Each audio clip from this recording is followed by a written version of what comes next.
So there's a phrase I keep coming back to for the culture. I think brands say it constantly and in campaigns, in captions, in mission statements. And most of the time, what they mean is we've noticed this community exists and we'd like to Mm. sell them something. And the culture always knows. It clocks a difference between a brand that's been in the room and a brand that just found the room. Drop the mic. You may as well drop the mic. I think the issue isn't just that brands are borrowing cultural signals they haven't earned, which we talked about that a lot before, but the issue is that they do it with this complete confidence that the community should be grateful for the visibility. It's almost like showing up is the same as being rooted, and it's not, Mhm. and we know that. Showing up is the price of entry, and staying accountable is the brand. Culture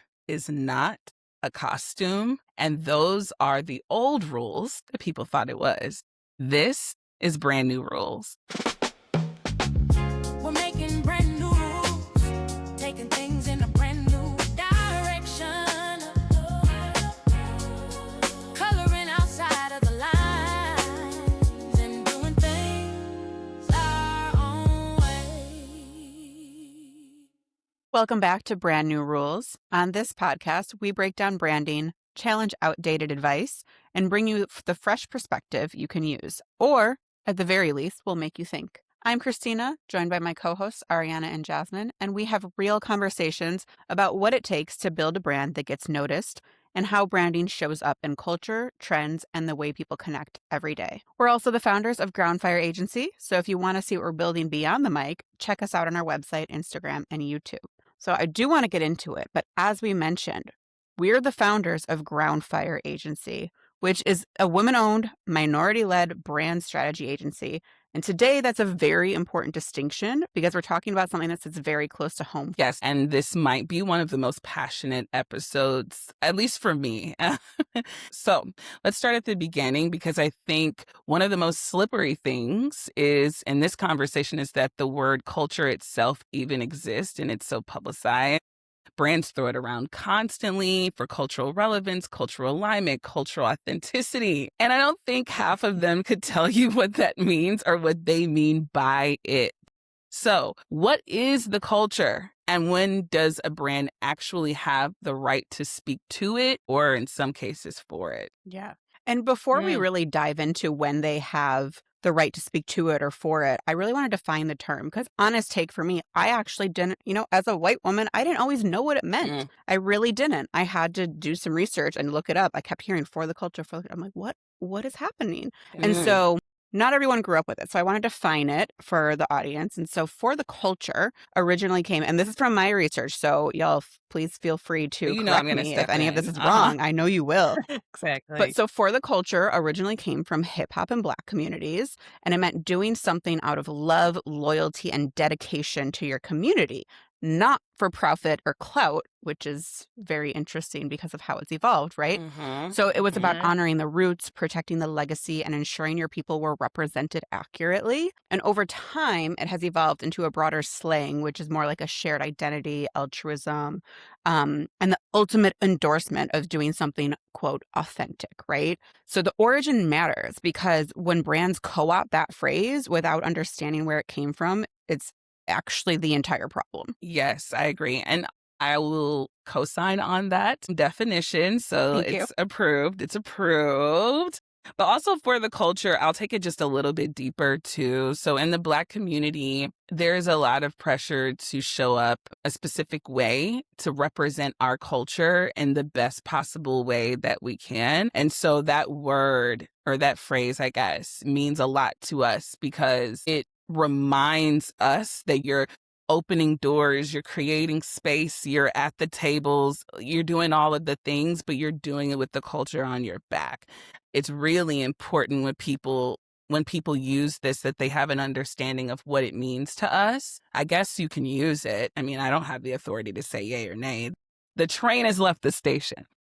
But it's so important to know what that means to this group of people that we use Mhm. this term. I think when we're talking about brands and like you said, Jasmine, the train has left the station. It is out there, it's being Yeah. used. So when they are going to use it, let's talk a little bit about what that looks like. And I don't want to say when it's okay because I think it's so nuanced that there's not like a stamp of approval you can get, right? Mhm. But I Yeah. want to know, I want to talk a little bit about I think there's a difference between a brand that has been in relationship with the community, whatever community they're saying that they're Whatever representing, right? community, right? Yeah, When they're in whatever. Exactly. relationship with the community versus ones that show up when it's trending, whether it's trending because of a current event, whether it's trending because of a particular month in the year, Mm, whether it's trending because of a day. There's a difference between brands that interact with a community for years and build a reputation versus brands that show up with a colorful campaign. Yeah.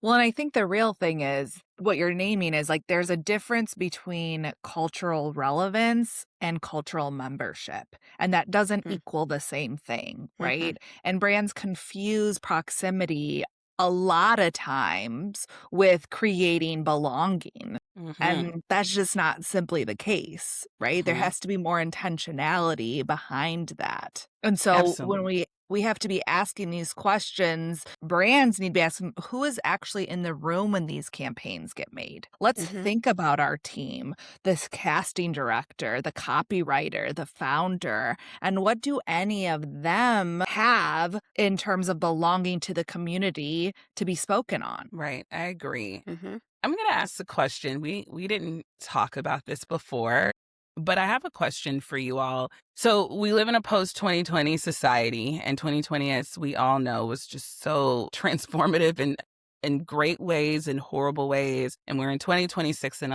a lot of things that we've learned have since been abandoned, villainized, or repackaged. When we talk about the culture, and I want to state that it's not a monolith. I do not speak for the whole culture, and there's so many other cultures, and I want to name that. But do we think that brands care? Do we think that they care because they know now, right? We know now in 2026, but Mhm. do they care about it? Because so much of the cultural awareness that we received from 2020, again, been villainized or abandoned. So do we think that people in these rooms actually care? I think employees do, right? But I think, again, when we look at leadership and who has the power to make decisions, that doesn't always represent people that it's serving, right? People do within the companies, but I guess the main people don't always care. I agree. And I think the people do. I think on an individual level, many people, not all, do care. And we have seen different people at the table, different people in the rooms in the last 10, 15 years, which is amazing. But I still think, to Ari, your point is the decision makers haven't changed all that much. The incentive, especially if they're like a large public company, hasn't changed all that much. So do individuals care? I think some do. But yeah. Do enough individuals in these specific spaces care to make an impact? I'm not sure. I Mhm. like to think and hope that we're moving in that direction. I want to go back to, you said back in 2020, you talked about the culture is not a monolith. And that was one of my biggest learnings in 2020, actually. I That's remember honest. the black Mhm. squares on Instagram. And, Mm. I had a lot of friends who were like, I can't believe you didn't put up a black square, or I can't believe you did.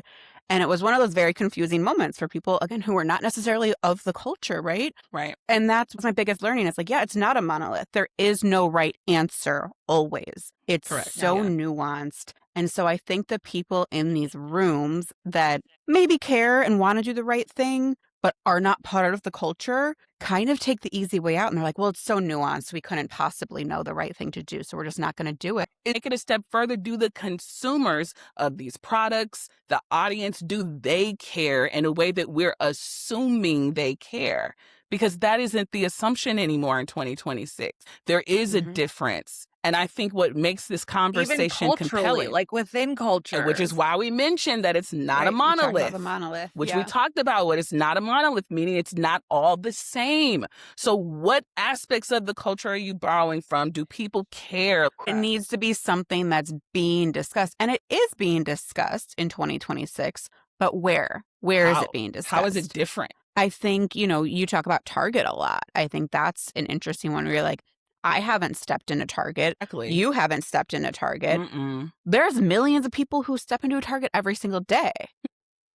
Right. Mhm. And so this is where maybe the gap is a little bit is like, it's not about, we are talking about brands, but in this one, we're not saying like, here's what you should and shouldn't do to try to be of the culture. It really is like, let's have the discussion about what this even means now. The evolution of it. Like, I Mhm. want to have the conversation of the evolution because brands were at the forefront in 2020. They were at the forefront. And then there was a shift. There was a shift that happened that is very different. And so we can't act like people don't know what the right thing is to do. They know. This also lends itself to the last episode when we talked about Gen Z and Gen Alpha, whether they know, like, don't sell us the BS, the flowery BS. Don't sell us that. We know you want to sell us something. You don't have to be my homie to say. Like, to me, that's a compelling conversation to have because I don't know if the consumers care as much as they did before. I know it's the right thing to do. I know it's the right thing for them not to be culture vultures. We talked about No. do people in the rooms care, right? Like, do the companies care? And I think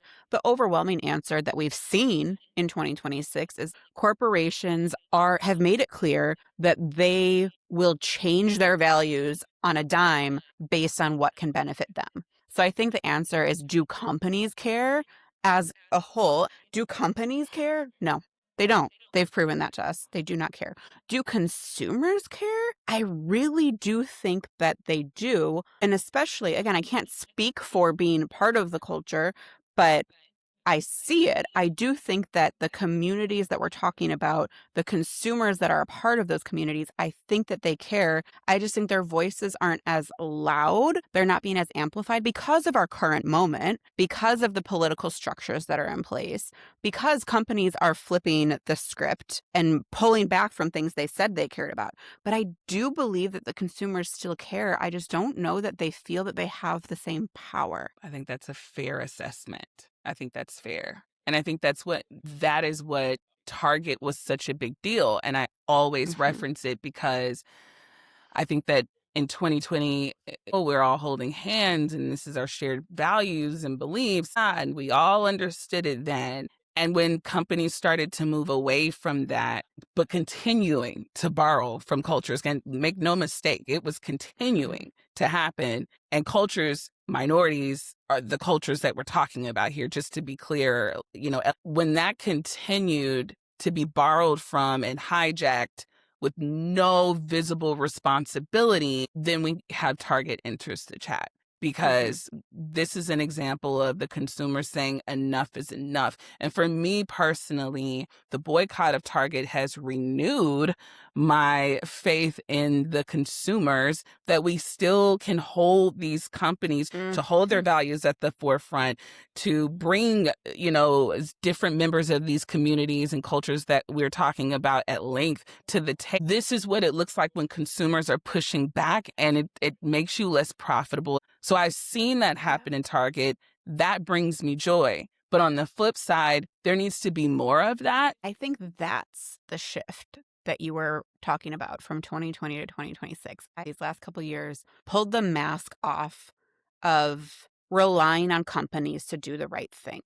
And the second they had the chance not to, they took it all away. They turned their back. And I think the 2026 shift, or 2025 shift, is consumers having that light bulb being like, we got to do it ourselves. And we have the power that we didn't We have the necessarily power. thought we had. We have to do it ourselves because no one's going to do it for us. And I don't know the answer to who cares and if they care, but the people that do care are out here making decisions based on what they care about. People that can, I think, still care. And I think they are making decisions based on that because they know that they're the only ones that are going to do that now. The companies aren't going to do it for them. They have to vote with their dollar. You have to vote with your dollar. The point. Yeah. Yeah. But I think to what you're saying, like, there is no, I mean, there can be wrong answer. Right? There's good wrong There's wrong behavior and answers. action. Well, there's Maybe wrong not the right answers. one. Yeah. Yeah, yeah. Okay. So I think it goes back to what you said about like the right answer, or, there's definitely can be a wrong answer, but, what does the right answer look like? I don't know. It's hard to say. Right. But I think that this is why it's important for brands to ground themselves in their beliefs and values, because when things do get a little bit complex or, get nuanced, like you have to go back to like what matters for you, right? To be able to be real in how you connect. Mhm. I also think Ari +1 on that. And I think that what you're saying also locking in on your values. And by the way, we're assuming these are good values, but locking Fair. in That's on true. That's these, true. right, the good ones, but locking in on these really helps you. It provides a North Star to lending yourself to appreciating elements of the culture that you're targeting versus appropriating it, for sure. Mhm. Because the culture clocks in authenticity, right? Mhm. Mhm. So like, and they do it immediately. So which is why it's always funny to me when brands want to try to like, connect in this like really, unreal or ingenuine way, right? They just go off of like what can be seen as a cool factor. Because not because people are looking for reasons to be offended, but because they've been watching brands perform proximity for decades, to your Mhm. point, Jasmine. And the bar isn't, did you mean well? Again, it's like, are you being real? Because the people that you're trying to aim to be real with, they clock that immediately when it's not. Yeah. Yeah.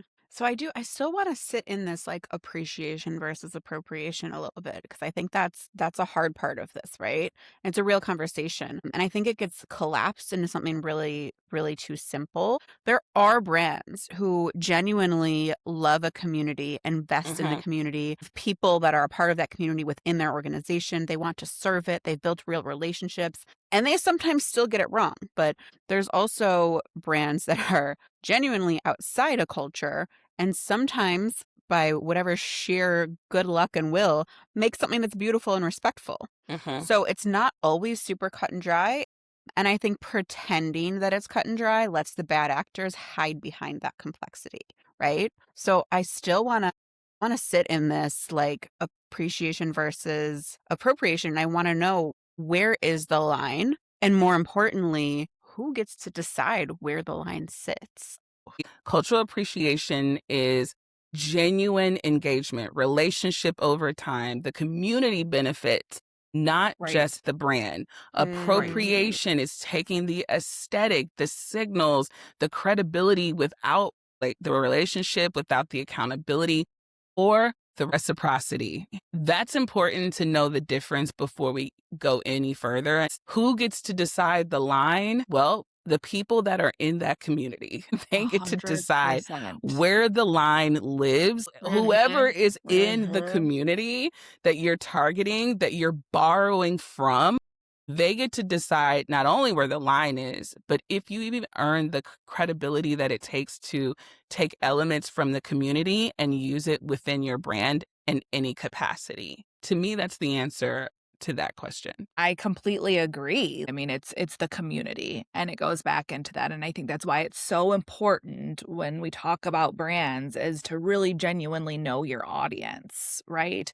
This isn't about like, "Oh, let me play this music because I know this audience likes that." It's really about getting underneath in terms of what's important to them. What are they talking about around their dinner tables? How do they communicate with their people, and respecting that and giving also the space for them to be. Mm-hmm. Yeah.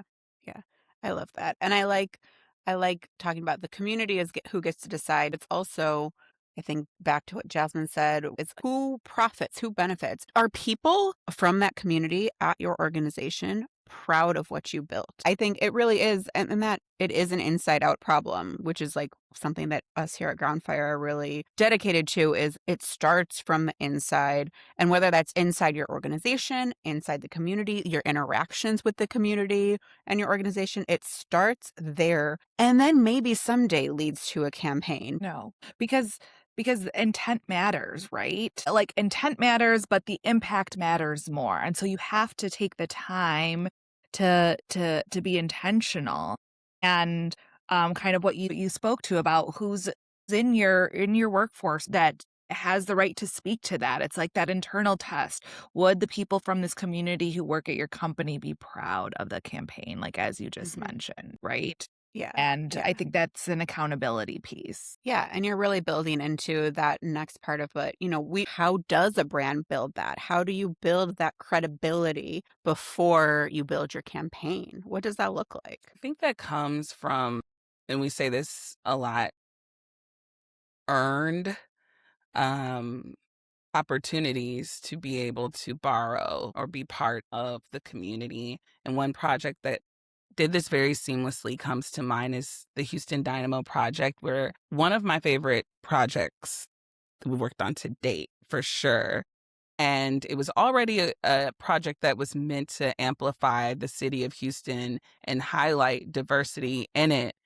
But at the time, before it was completely saw all the way through, it was merely borrowing from it. It wasn't partnering with it. There were phrases from the culture that were being used, and, tones and significant language or even visuals, but there wasn't a real tie-in until we really sat down and thought about who we could bring to the table and how we can include members from all of these diverse communities that make this city so rich and amazing to this project. What that did was it blew the doors off of what could have just been a small little rebrand that no one remembered, but a city effort, a citywide effort where everyone felt represented and seen. And what that did was it turned over 40 million impressions, not just in the city, but nationwide. And it also increased sales and people showing up to the games. And so when we think about cultural alignment and how a brand can get it right from the inside out, the representation started on the inside. We took it a step further and partnered with not just mere representation, but partnering with members of these diverse communities so that their businesses could be amplified in the process. What did they get out of it? Just not just being represented, but they also got their businesses amplified. Their music was resounding within this campaign, and it made it so special. It was really something that we worked on, that we were able to show the city that we are going to earn this from you. We're going to partner with you, and we're not just going to borrow from something we heard about. You're going to help us shape this, and this becomes ours now, not just the Houston Dynamo rebrand in 2020. And that's something that just really stands out to me of an effective way. Yeah. And I think that just goes that, like, what that showcases to me is that, again, like, cultural alignment isn't just a deliverable, right? Mm. And that it's really a stance. It's a posture. It's about whether the organization has done the internal work to make the internal expression true. And honestly, the brands that get this right usually aren't the ones asking, how do we appeal to the community? Right? They're the ones asking, how do we serve the community? That needs to be the first question. Yeah. How do we serve the community? And it needs to be the first question. It's a completely different question. And then the outcomes become completely different. Less self-serving. I mean, for sure. Even just listening to you talk about this project, the Houston Dynamo project, whenever you talk about it, you light up. And it's one of my favorite things to listen to you talk about because it had such an impact and because it was about your city. And it was a brand that, like you said, the brief was not what it turned into, right? But it was a brand that was willing to be called in to what they could do. It was a brand that was willing to be in partnership with you and not just extract from a community that they needed to show up to the games, right? But they were able to really center what Houston is about and why. and then attach that to their brand, but not own it. Mm-hmm. I think that's really cool. Yeah, it was I such a love cool hearing you talk about experience. Houston Dynamo. Yeah, I love talking about it. That's hands I down my know you do. favorite client. My favorite client. Yeah. All right. So, with that being said, I just talked about my favorite brief. Let's introduce a new segment. Speaking of briefs, this segment, we're going to talk a bit about what great brand work looks like. But before we get into that, I just want to, double tap on the fact that we do own a branding agency. I know we, talk about Groundfire at the top and at the end of every episode, but these are things that we know because we're experiencing and helping clients get through some of these challenges and getting on the other side, or highlighting their values and from the beginning to the end and all of those things. And we have this thing called the Inside Out framework. And I mentioned a little bit about how Dynamo was able to do that. And so that's something that we really hone in on when we work with every single client, no matter what project, what brief hits our desk. We are always looking at the values of the brand that is attached to it, how we can make that the through line and the North Star into how we show up and deliver all of our work with our clients. So I just wanted to name that because it's going to matter in this new segment where we basically break down the gaps between what a brand says externally and what they're willing to do internally to achieve the best outcomes. All right, let's hop into it. Internally, we've talked numerous times that our values have to be strong enough that we'd actually say no, right? If people don't align with our values. And so today we're going to kind of unpack that and actually prove it to you all. And the way we think about it, it's not always an immediate no if we feel like, maybe their values don't fully align. It has to start with a conversation. And we'd ask the questions first. But if the answers aren't there, if the brand isn't willing to do the internal work to match, the external ask, that's where we walk. They're not aligning. Yeah. The point about asking these questions is, again, we're not trying to just exclude brands altogether because we don't like something they did. We believe that there's room for repair. We believe that there's room for improvement and for building what you say you want to build, right? One that when we're thinking about what could potentially be a no versus yes and how we work too is Christina and I were at a conference not long ago and we were sitting there listening to IBM talk about their zero-touch employee engagement tool where they evaluated employees, promoted employees. Their HR tool. Yeah. It was their HR tool. Yes, Human absolutely. resources. Yes, their HR tool was a zero contact. And I remember us sitting there listening to how proud they were talking about this rollout of this zero contact and how AI is really leading the way internally there. And I remember writing a note in my phone that said, how is this ethical? And how does this affect the humans that it's evaluating at your organization?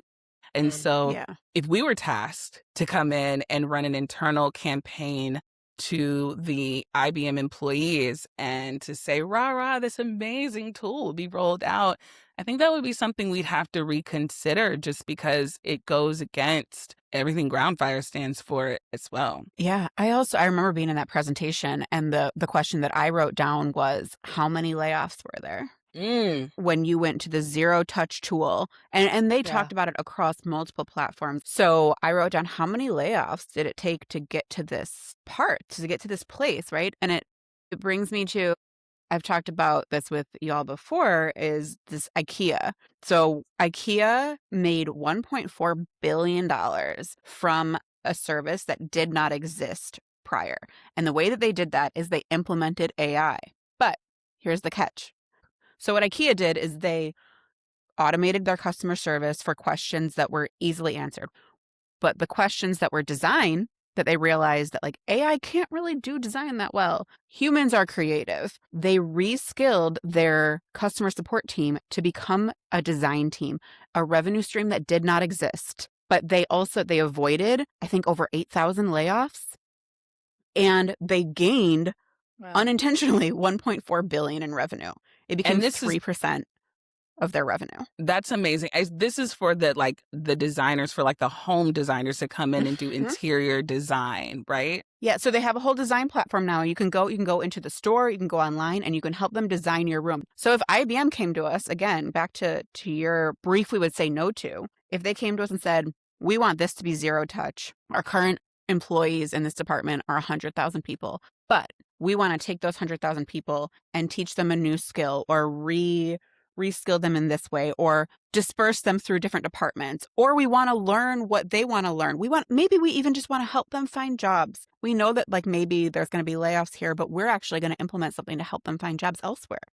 Those are things that we would ask and really talk through with a client, that it's not a blanket no because we don't like what you're doing. It's let's have a conversation to understand your values and where this is all coming from and how it's going to impact real humans. 100%. You've talked about us being, working with clients and unpacking their values. And that's exactly it. It's a through line for everything we do. And so we are a values first agency. Yeah. And I think I want to even explain, how do we really get there? So we say we'd ask them questions, but what questions are we asking them? And to what you're describing, Christina, I think it's like people sometimes will come to us like, oh, you need to know who you are. That's where we come into play. We help them get clear on that, right? So we're asking questions to pull out what matters, right? What matters to you. So then you're showing up in a real way.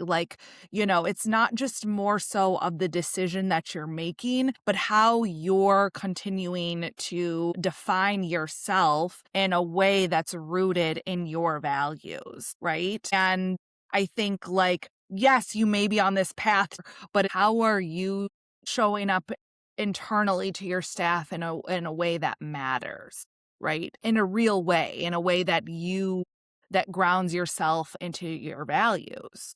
Yeah, I agree. Yeah, I agree. I think I'd like to, close this out with one more kind of brief. And this isn't as specific, but, talking about those values and bringing it back to the culture and the community that you're trying to speak to or be a part of, right? So an example of another brief that we would maybe say no to, depending on how they were able to answer our questions, right? Is, let's say a nonprofit comes to us. Their mission is equity and community impact in communities of color. And their programs are real. The work is meaningful. They're out there doing the work, right? They're a nonprofit. But their leadership is entirely white. Their board is entirely white. And when we ask them, again, to Ari, when we go into some of these deeper questions, we ask them about that. We say, hey, do you have a plan for building leadership that reflects the communities that you serve? Their answer is, oh, well, that's an HR question, not a brand question. Actually, for us, it actually is a brand question because your external credibility is built on that internal truth. And we're not saying you're wrong because this is what your board currently looks like. We're just asking, what are you going to do to try to include the communities you serve in it? What is your game plan to move forward? And if you want us to help the community trust you, you have to be willing to let the community lead you. So the through line in all of these is the same thing we've been saying this whole episode. The inside has to match the outside. We're not the morality police, although it may sound like we are every now and again. Brands are complicated and situations are complicated, and we know that. But there is a difference between complicated and misaligned. And for this particular episode, we're talking about culture misalignment. What does the culture mean? We talked a bit about, in this segment, we talked a bit about what we would say no to. And I think that all of these pieces much align, and that there's so many facets of the culture. We talked a lot about what the culture means. And honestly, saying no is also a brand decision for us. So every brief we take says something about what Groundfire stands for. So we actually want to hear from you and let us know, have you ever been in a situation, either as a brand, a consumer, or someone working from inside the company, where the brief felt off? Tell us in the comments, send us a DM. If it's conversation people want to keep having, we'll keep having it. So this week, the brand new rule for this one, we're actually leaving you with 3. The first one is culture is not a costume. You cannot put it on for a campaign and take it off when it gets complicated. 2, values are not bullet points. They are behavior, what your brand does when no one is watching. And hiring, in compensation, internal culture, it's really your actual. And 3, identity without accountability is just PR, and the culture has learned to tell the difference. So if you're building a brand that wants to show up in communities and movements and in cultural moments, the question isn't whether you're allowed. The question is whether you're ready to be accountable because the culture will hold you to it. And that's not a threat. That's just how it works. So before we go, the question that we want to leave you with today is if the community you're building your brand around could see everything, they could see your team, your hiring, your leadership, your internal decisions, would they feel seen and served? Or would they feel used? Brands that last in cultural spaces are not the loudest ones. They're the most consistent ones who show up and keep telling the stories that matter. Great. Thanks for listening, everyone. We look forward to every other Wednesday with you. Follow Groundfire on Instagram, rate us on Apple Music and Spotify, and send this to a brand that calls itself For the Culture and means it. Yeah.